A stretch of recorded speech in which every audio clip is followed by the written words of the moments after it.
안녕하세요, 회원님. AI 은퇴 준비 파트너입니다. 다음 주 6월 16일과 17일 시장의 모든 눈이 한 곳을 향합니다. 바로 케빈 모시 신임 준비제도 의장이 처음으로 주재하는 그 FOMC 연방공개시장위원회 회의가 열리기 때문에 그렇습니다. 그런데 이번 회의는 단순한 신임 의장의 데뷔 무대가 아닙니다. 사실 그 워시 의장은 커리어 내내 매파, 그러니까 물가를 잡기 위해서 금리를 올려야 한다는 강경한 긴축론자로 명성을 쌓은 인물입니다. 그런 그가 지난 1월 금리를 내리겠다는 비둘기파로 변신하면서 트럼프 대통령의 낙점을 받았습니다. 문제는 여기서 시작됩니다. 그를 의장에 앉힌 트럼프 대통령은 지금도 금리 인하를 강력하게 원합니다. 그런데 정작 워시 의장이 취임 후 마주한 경제 지표는 정반대로 긴축을, 즉 금리를 더 조이라고 외치고 있습니다. 금리 인하를 약속하고 그 자리에 올랐는데 막상 가보니 인상이 필요한 상황. 이 얄궂은 모순이 바로 오늘의 주제, 인하의 역설입니다. 오늘 영상에서는 이 역설을 실제 데이터를 기반으로 하나하나 짚어보겠습니다. 왜 인하의 명분이 무너졌는지, 워시 의장의 논리가 어디서 어긋났는지, 그리고 무엇보다 중요한 회원님의 은퇴 자산을 이 국면에서 어떻게 점검하고 대비해야 할지까지 끝까지 함께 해주시기 바랍니다. 본격적으로 들어가기 전에 오늘의 결론을 세 개의 숫자로 먼저 압축해 보겠습니다. 이 세 가지 숫자만 기억하셔도 FOMC의 핵심은 다 잡으신 겁니다. 첫 번째 숫자 4.2%입니다. 5월 미국 소비자 물가 상승률입니다. 2024년 4월 이후 3년 만에 최고치이고 무려 3개월 연속 가속화되고 있습니다. 잡혔다고 생각했던 물가가 다시 고개를 든 겁니다. 두 번째 숫자 4.3% 실업률입니다. 물가만 뜨거운 게 아니라 고용시장도 식기는커녕 오히려 더 단단해졌습니다. 일자리가 넘친다는 건 경제가 그만큼 뜨거워졌다는 뜻이죠. 세 번째는 숫자 대신에 단어입니다. 동결. 이번 회의에서 금리는 동결될 가능성이 가장 높습니다. 다만 회원님께서 정말 주목하셔야 할 것은 동결이라는 결과 그 자체가 아닙니다. 연준이 그 다음에 던질 신호, 즉 앞으로 올릴 거냐, 내릴 거냐에 대한 힌트입니다. 물가는 3년 최고, 고용은 견조, 그런데 대통령은 금리를 요구한다. 이 세 가지가 어떻게 정면으로 충돌하는지 지금부터 데이터로 하나씩 살펴보겠습니다. 자, 첫 번째 파트입니다. 인하의 명분이 어떻게 무너졌는지 한번 보겠습니다. 워시 의장이 취임할 때만 해도 금리 인하 논리는 제법 그럴듯했습니다. 팬데믹 이후 불었던 인플레이션 급등세가 거의 잡힌 것처럼 보였고 고용시장도 살짝 흔들린 듯 했으니까요. 그래서 평소 매파였던 워시의 비둘기파 변신도 동료 중앙은행가들의 그래도 제정신인 사람이 왔다며 안도할 정도였습니다. 그런데 화면에 차트를 한번 보시겠습니다. 지난 1월 2.4%까지 얌전히 내려갔던 물가가 3월부터 갑자기 튀어오르기 시작했습니다. 3.3%, 4월에는 3.8%, 그리고 5월에는 4.2%. 불과 넉 달 만에 거의 두 배가 된 겁니다. 이 가파른 기울기가 바로 워시 의장의 달콤한 허니문이 끝났다는 신호입니다.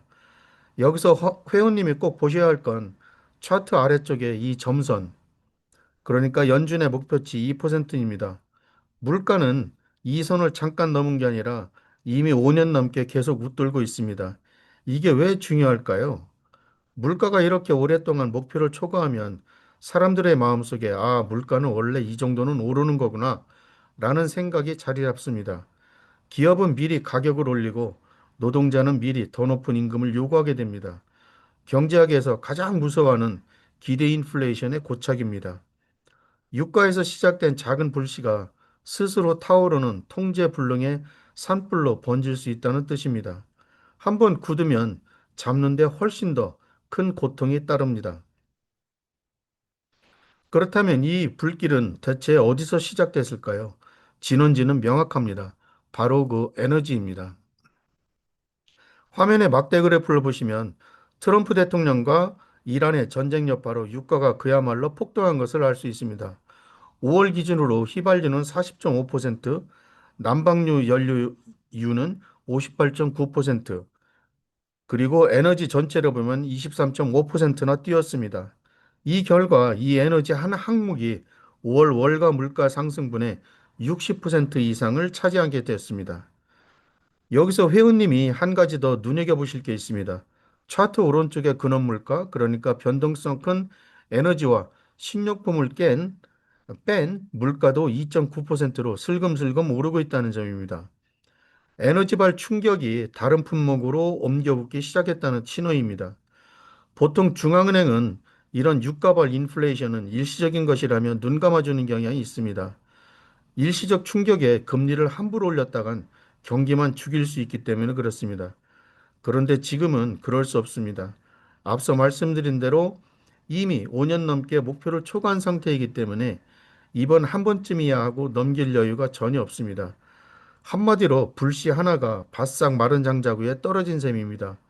평소라면 그냥 꺼졌을 불씨가 지금은 큰 불로 번질 조건이 갖춰져 있는 것입니다. 금리 인하를 가로막는 두 번째 벽은 너무나도 튼튼한 노동시장입니다. 물가가 뜨거운 것까지는 그렇다 쳐도 보통 인플레이션을 잡으려면 경기가 좀 식어줘야 하는데 미국 경제는 식기는커녕 오히려 더 펄펄 끓고 있습니다. 화면을 한번 보시겠습니다. 워시 의장이 취임한 이후 고용은 더 좋아졌습니다.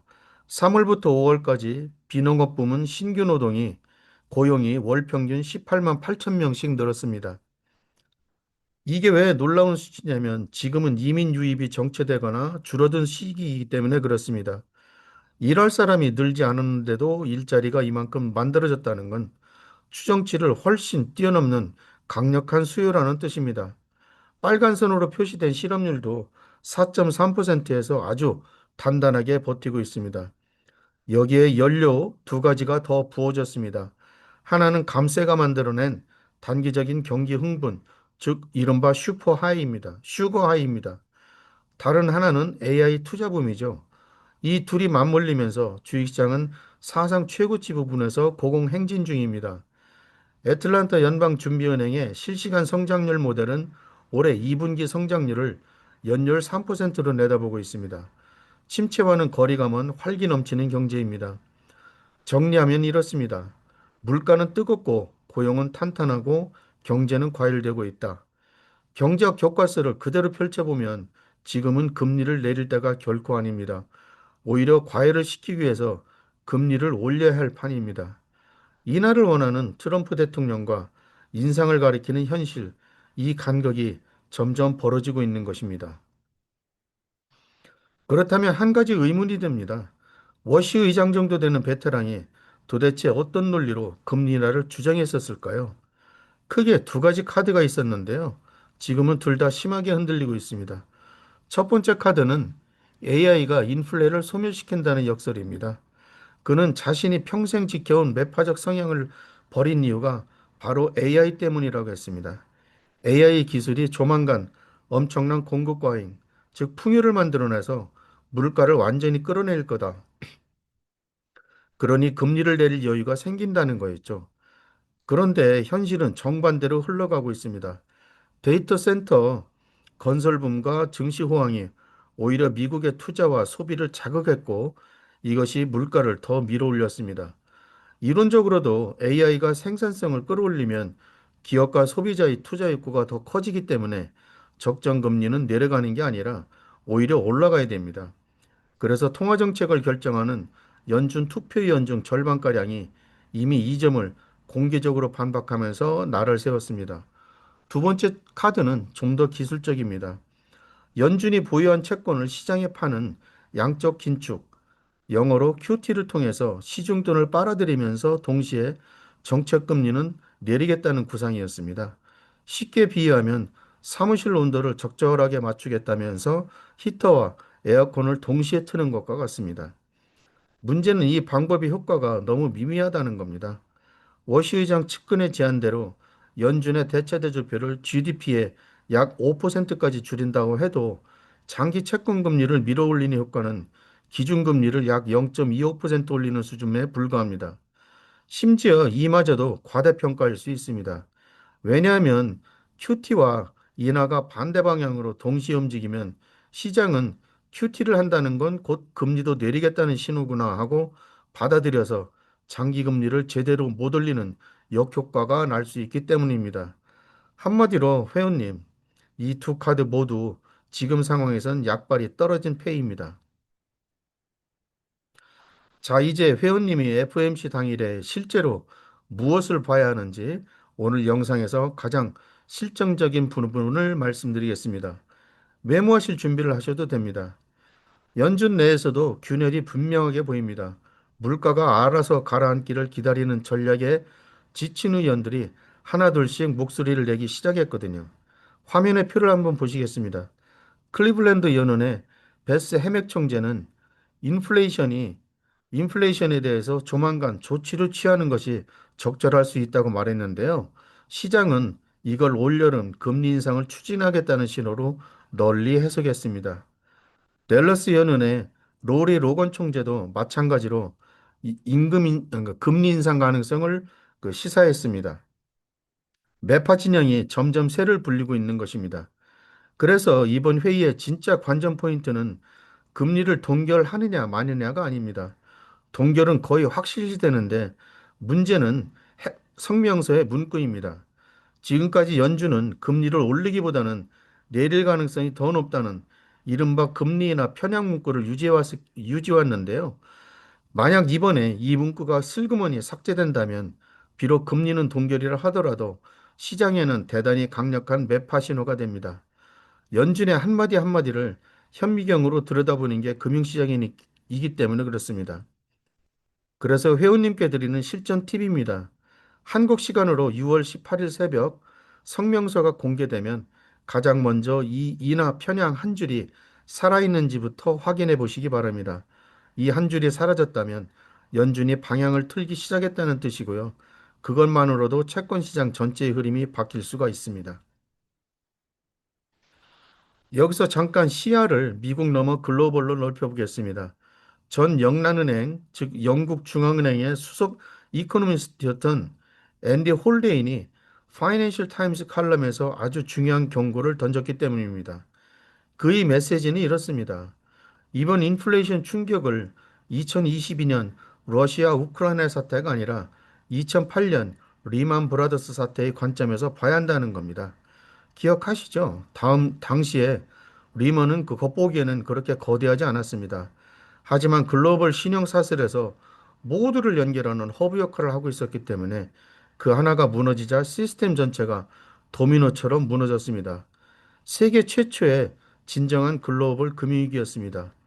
홀데이는 오늘날에도 똑같은 메커니즘이 작동하고 있다고 봅니다. 다만 지금의 허브는 리먼이 아니라 호르무즈 해협이고 무너지는 게 신용사슬이 아니라 글로벌 공급망이라는 점만 다를 뿐입니다. 화면을 보시면 그 파급이 이미 데이터로 나타나고 있습니다. 전 세계 최첨단 반도체의 90%를 만드는 대만의 술출 물가가 연율 30%, 그리고 미국의 기술 섹터가 20%나 뛰었습니다. 생산자 물가가 이렇게 오르면 결국 소비자에게 그대로 전가됩니다. 홀데인의 결론은 명확합니다. 2차 파급 효과의 위험은 충격이 얼마나 오래 가느냐 뿐만 아니라 얼마나 공급량에 집중되어 있느냐에 달려 있다. 호르무즈는 핵심 허브이기 때문에 수요가 약해도 2022년보다 위험이 더 크다는 겁니다.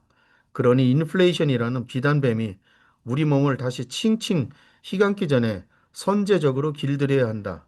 일단 지켜보자는 아니야라는 전략이 2008년의 실수를 반복하게 만들 수 있다는 뼈아픈 경고를 한 겁니다. 자, 그렇다면 회원님은 이 상황을 어떻게 대비해야 될까요? 일어날 수 있는 경우의 수를 세 가지 시나리오로 깔끔하게 정리해봤습니다. 화면의 표를 보시겠습니다.